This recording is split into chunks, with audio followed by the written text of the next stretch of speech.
سن رہے ہیں کتاب اسباق تاریخ، سب ہیڈنگ سیاست کے ساتھ دینی خدمت کا کام نہیں کیا جا سکتا۔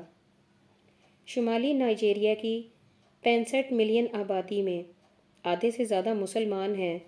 200 برس پہلے کی بات ہے، شمالی نائجیریا کے سلطان بیوا نے ریاست کے علماء کو اپنے دربار میں بلایا اور ان کو تحفے دیے۔ آنے والوں میں ایک بزرگ نے تحفہ قبول نہیں کیا۔ یہ عثمان دان فودیو تھے۔ انہوں نے کہا، میں آپ کا تحفہ اس وقت لوں گا جبکہ آپ مجھ کو تبلیغ اسلام کا پروانہ عطا فرمائیں۔ سلطان نے فوراً ان کے مطالبے کو مان لیا۔ عثمان دان فودیو نے اس کے بعد تبلیغ و دعوت کا کام شروع کیا۔ ان کی کوششوں سے نائجیریا کے بہت سے باشندے مسلمان ہو گئے، تاہم یہ سلسلہ دیر تک قائم نہ رہ سکا۔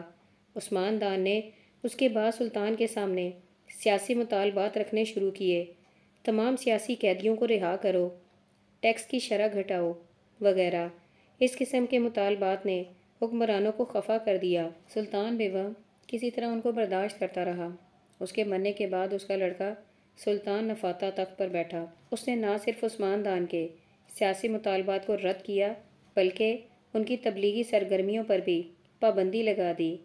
اب عثمان اور ان کے ساتھی سلطان کے سیاسی مخالف بن کر کھڑے ہو گئے۔ 1809 میں اس باہمی جنگ کا سلسلہ شروع ہوا جو عثمان دان کی موت تک ناکام طور پر جاری رہا۔ احمد بلو انہی عثمان دان کے لڑکے تھے جن کو اپنے باپ سے ایک طرف تبلیغی جذبہ کی وراثت ملی تھی اور اسی کے ساتھ سیاسی جہاد کی بھی۔ عجیب بات ہے کہ احمد بلو نے اپنے والد کے انجام سے کوئی سبق نہیں لیا اور اسی تجربہ کو پھر دہرایا جو ان کے پیش رو کے زمانے میں ناکام ہو چکا تھا۔ میری کوششوں کی وجہ سے دسمبر 1963 سے لے کر مارچ 1965 تک تقریباً 2 لاکھ مشرکوں نے اسلام قبول کیا۔ ان میں سے بعض ایسے لوگ بھی ہیں جو سماجی زندگی میں نمایاں مقام رکھتے ہیں۔ یہ نائجیریا کے سابق وزیر اعظم الحاج احمد بلو کے الفاظ ہیں جو انہوں نے 1384 کی مؤتمر اسلامی قاہرہ میں تقریر کرتے ہوئے کہے تھے۔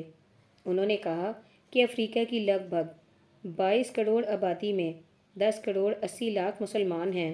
اگر مسلم ملکوں کی مدد شامل حال ہو تو افریقہ کے مشرق قبائل میں تیزی سے اسلام پھیل سکتا ہے، اور اس کا ثبوت خود میری وہ کامیابیاں ہیں جن کا میں نے ابھی حوالہ دیا۔ احمد بلو کو اسلام کی خدمت کا یہ جذبہ اپنے دادا عثمان ڈان فوڈیو سے ملا تھا۔ 19ویں صدی میں جب پرتگال، فرانس اور برطانیہ نے افریقہ کے علاقے میں گھسنا شروع کیا تو افریقہ میں اس کے رد عمل کے تحت بہت سے مصلحین اٹھ کھڑے ہوئے۔ انہی میں سے ایک عثمان ڈان بھی تھے۔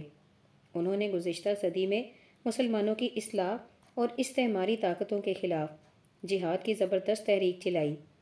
دریائے نائجیریا کے کنارے کنارے دور دور تک انہوں نے اسلام کا جھنڈا لہرا دیا۔ 1833 میں ان کے انتقال کے بعد ان کے جانشینوں نے یہ مہم جاری رکھی۔ نائجیریا کی راجدھانی لاگوس سے لے کر شمال میں لکوسو شہر تک مقابلے جاری تھے، تاہم آخری فیصلہ انگریزوں کے حق میں ہوا۔ انہوں نے 1886 میں سلطان محمد طاہر اور ان کے ساتھیوں کو شکست دے کر نائجیریا پر قبضہ کر لیا۔ احمد بلو انہی روایات کے درمیان موجودہ صدی کے آغاز میں پیدا ہوئے۔ ان کے باپ سوکوتو کے امیر قبیلہ تھے۔ ابھی وہ 10 سال کے تھے کہ باپ کا انتقال ہو گیا۔ ان کی ماں ایک دیندار خاتون تھیں۔ قدیم رواج کے مطابق پہلے انہیں قرآن حفظ کرایا گیا۔ اس کے بعد انہوں نے عربی مدرسہ میں داخلہ لیا اور 21 سال کی عمر تک دینی تعلیم سے فراغت حاصل کر لی۔ 1962 میں مغربی تعلیم کے لیے کاستینا کالج میں داخل ہوئے اور انگریزی زبان اور ریاضیات کی تعلیم مکمل کی۔ خاندانی وراثت کے تحت ان کو سکوتو کا امیر بنایا گیا۔ 1934 میں سلطان حسن نے ان کو شہر رباط کا گورنر مقرر کیا۔ 1938 میں جب سلطان حسن کا انتقال ہوا تو نئے سلطان ابو بکر نے احمد کو سکوتو کے سارودونا کے منصب پر سرفراز کیا۔ 1948 میں انہوں نے لندن کا سفر کیا اور آزادی کے مسائل پر حکومت برطانیہ سے گفتگو کی۔ 1963 کی مردم شماری کے مطابق نائجیریا میں 36 ملین مسلمان ہیں، عیسائی 19 ملین اور دوسرے قبائل 10 ملین ہیں۔ شمالی نائجیریا میں زیادہ تر مسلمان آباد ہیں اور جنوبی نائجیریا میں زیادہ تر عیسائی۔ احمد شمالی نائجیریا کے لیڈر تھے۔ وہ مغربی استعمار کے خلاف جنگ میں پیش رہے۔ 1960 میں نائجیریا آزاد ہوا تو وہاں ایک فیڈرل گورنمنٹ بنی۔ اس حکومت کے فیڈرل پرائم منسٹر سر ابو بکر تھے۔ احمد شمالی نائجیریا کے وزیر اعظم مقرر ہوئے۔ یہ ایک مخلوط حکومت تھی جس میں مختلف پارٹیوں کے نمائندے اور مسلمان اور عیسائی دونوں شریک تھے۔ احمد نے مسلمانوں کی اصلاح و تعمیر اور عیسائیوں میں اسلام کی اشاعت کا کام پوری توجہ سے شروع کیا۔ اس کے نتائج بھی نکلنے شروع ہوئے، مگر انہیں زیادہ کام کرنے کا موقع نہیں ملا۔ 15 جنوری 1966 کو 25 فوجی افسروں نے مل کر بغاوت کر دی۔ اس بغاوت میں ابو بکر، احمد اور بہت سے مسلمان اور عیسائی مارے گئے۔ اس کے بعد نائجیریا میں فوجی حکومت قائم ہو گئی جس کے سربراہ جنرل ارونسی تھے، مگر انہیں بھی صرف 6 ماہ حکومت کرنے کا موقع ملا۔ 29 جولائی 1966 کو دوسری فوجی بغاوت ہوئی۔ نائجیریا میں 2 مسئلے ہیں۔ یہاں مسلمانوں کی تعداد 70% ہے، مگر تعلیم، اقتصادیات اور تنظیم میں پیچھے ہونے کی وجہ سے عملاً اکثر شعبوں پر عیسائی چھائے ہوئے ہیں۔ ضرورت ہے کہ انہیں تعلیمی اور اقتصادی اعتبار سے بلند کیا جائے تاکہ وہ ملک میں اپنا جائز مقام پا سکیں۔ دوسرا کام یہاں کے عیسائیوں اور خاص طور پر 10 ملین مشترک قبائل میں اسلام کی اشاعت ہے۔ یہ دونوں کام احمد نے شروع کر دیے تھے، مگر ان کی شہادت سے جو سبق ملتا ہے وہ یہ کہ تعمیر و تبلیغ کا کام سیاست کو لے کر نہیں کیا جا سکتا۔ احمد اگر سیاست سے الگ ہو کر یہ کام کر رہے ہوتے تو وہ 20 سے 25 برس میں نائجیریا کی تاریخ بدل دیتے، مگر سیاست کے کارزار نے انہیں بھی ختم کر دیا اور ان کے ملی اور اسلامی کام کو بھی۔ سب ہیڈنگ: جب ذہن کے پردے ہٹ جائیں۔ ملک عبدالشکور BA بدھل کے رہنے والے ہیں۔ وہ سگریٹ کے عادی تھے اور روزانہ 3 پیکٹ پی جاتے تھے۔ سگریٹ پینا صحت کے لیے مضر ہے۔ سگریٹ پینا اپنے کمائے ہوئے پیسے کو آگ لگانا ہے۔ اس قسم کی کوئی بھی دلیل ان کو سگریٹ چھوڑنے پر آمادہ نہیں کر سکتی تھی، حتیٰ کہ وہ اپنے دوستوں کو بھی اصرار کر کے پلاتے۔ چائے پینے کے بعد وہ سگریٹ کا کش لینے کو اتنا ضروری سمجھتے تھے کہ وہ اپنے دوستوں سے کہتے، جو آدمی چائے پی کر سگریٹ نہ پیے اس کو چائے پینے کا حق نہیں۔ مگر ایک چھوٹے سے واقعے نے ان کی محبوب سگریٹ ان سے چھڑوا دی۔ سگریٹ کے ٹکڑے جو وہ پینے کے بعد پھینکتے تھے ان کو ان کا 3 سالہ بچہ فاروق قیصر اٹھا لیتا اور منہ میں لگا کر پیتا۔ ملک عبدالشکور صاحب اس کو منع کرتے مگر وہ نہ مانتا۔ ایک روز ایسا ہوا کہ بچے کی ماں نے سختی سے بچے کو منع کیا تو بچے نے کہا، ابا بھی تو پیتے ہیں۔ ملک عبدالشکور صاحب نے بچے کی زبان سے یہ سنا تو ان کو سخت جھٹکا لگا۔ اگرچہ وہ دوستوں کے سامنے اپنی سگریٹ نوشی پر قصیدہ پڑھتے تھے، مگر ان کا دل خوب جانتا تھا کہ سگریٹ پینا ایک بری عادت ہے جس کا انجام نہ صرف صحت اور پیسے کی بربادی ہے بلکہ وہ اخلاق کو بھی بگاڑنے والا ہے۔ جب کوئی شخص ان سے سگریٹ چھوڑنے کو کہتا تو وہ اس کے خلاف لفظی دلائل کا انبار لگا دیتے، مگر ان دلائل کی حقیقت اس کے سوا اور کچھ نہ تھی کہ وہ اپنے ایک نشہ کو چھوڑنے کے لیے تیار نہ تھے، اس کے لیے بھی تیار نہ تھے کہ اپنی غلطی کو مان لیں۔ اس لیے وہ لفظی تعویلات کے سہارے اپنے کو حق بجانب ثابت کرتے تھے۔ وہ اس کی ضرورت ہی نہیں سمجھتے تھے کہ سگریٹ کے خلاف کسی دلیل پر سنجیدگی کے ساتھ غور کریں، مگر جب سگریٹ کا سوال بچے کی زندگی کا سوال بن گیا تو اچانک وہ سنجیدہ ہو گئے۔ ان کے ذہن سے وہ تمام پردے ہٹ گئے جنہوں نے ایک سادہ سی حقیقت کو سمجھنا ان کے لیے ناممکن بنا دیا تھا۔ جو شخص مضبوط دلائل کے آگے ہتھیار ڈالنے پر تیار نہ ہوتا تھا وہ ایک بچے کے کمزور الفاظ کے آگے بالکل ڈھہ گیا۔ اگر میں خود سگریٹ پیتا رہوں تو میں اپنے بچے کو سگریٹ پینے سے باز نہیں رکھ سکتا۔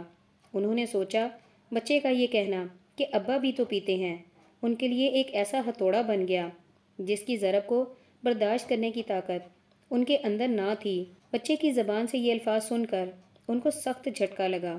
انہوں نے ایک لمحے کے اندر وہ فیصلہ کر لیا جس کے لیے ان کے دوستوں کی مہینوں اور سالوں کی کوششیں بھی ناکام ثابت ہوئی تھیں۔ یہ رمضان کا مہینہ تھا۔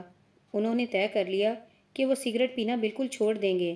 انہوں نے نہ صرف اگلے دن سگریٹ نہیں پی بلکہ مستقل طور پر سگریٹ نوشی ترک کر دی۔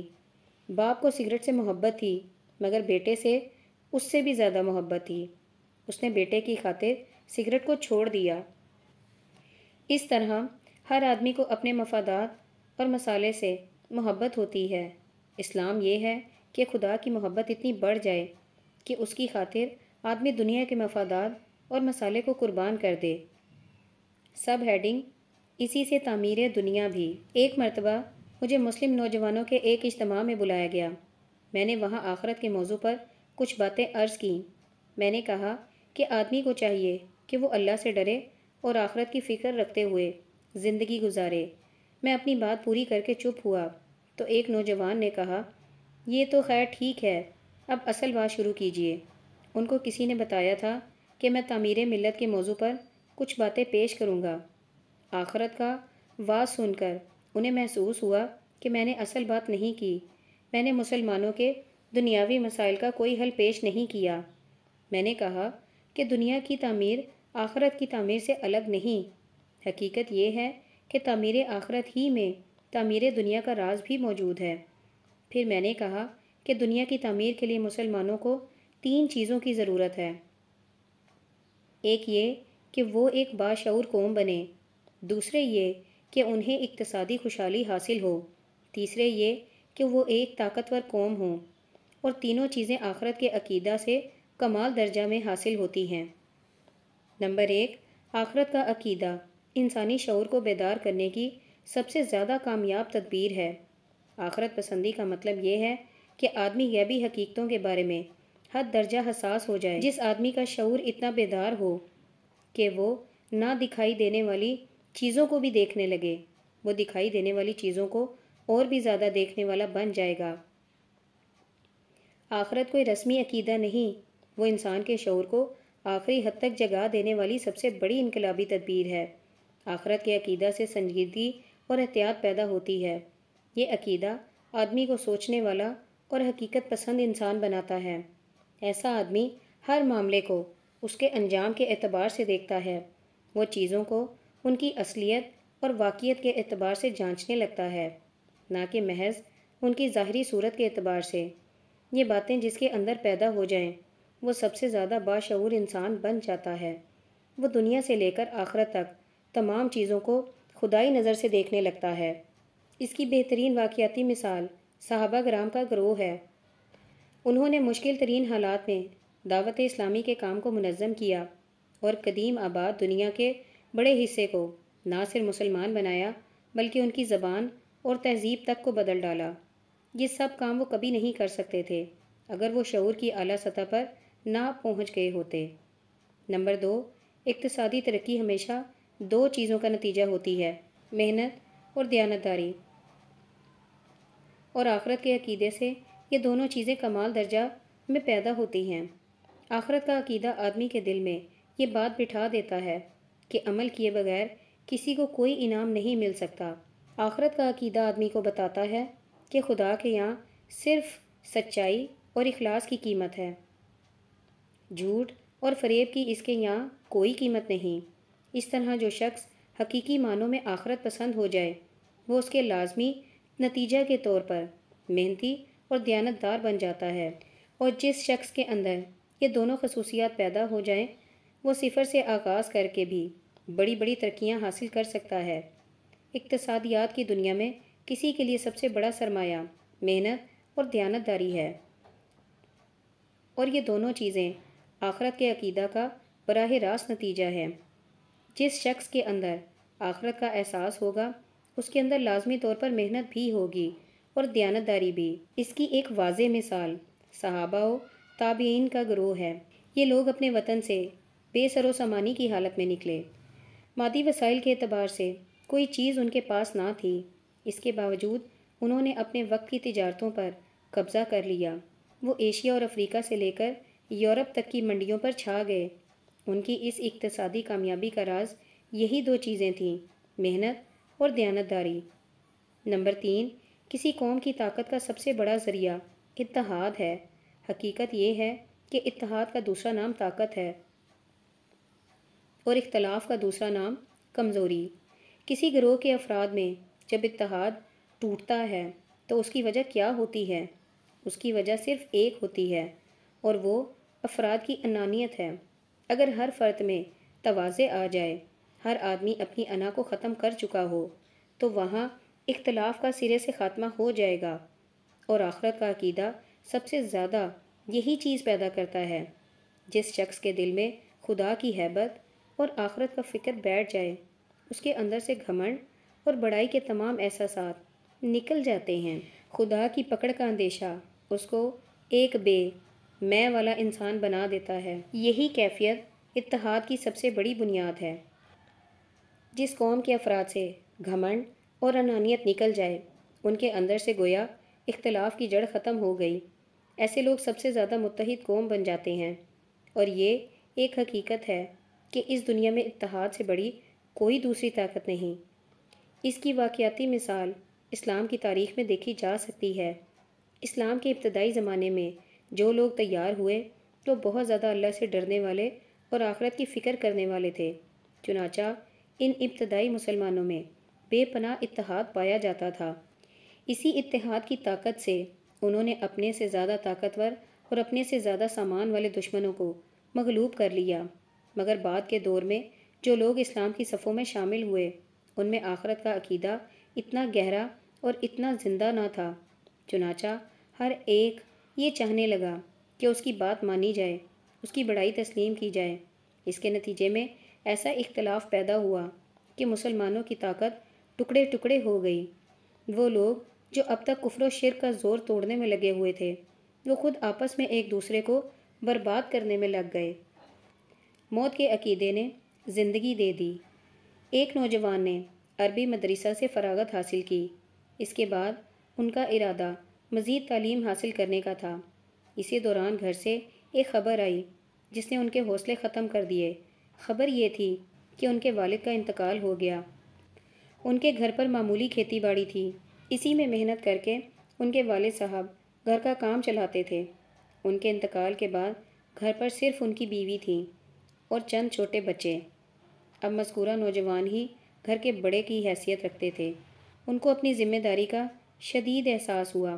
والد صاحب کی وفات کا مطلب ان کے لیے صرف ایک تھا کہ وہ مزید تعلیم کا ارادہ ترک کر کے اپنے گھر چلے جائیں اور اپنے والد صاحب کی طرح کھیتی باڑی کے کام میں لگ کر گھر کا انتظام سنبھالیں۔ مدرسے میں ایک بزرگ سے ان کا قریبی تعلق تھا۔ اس کے بعد وہ ان سے ملے اور کہا، حضرت اب میں یہاں سے جا رہا ہوں اور آپ سے آخری ملاقات کے لیے آیا ہوں۔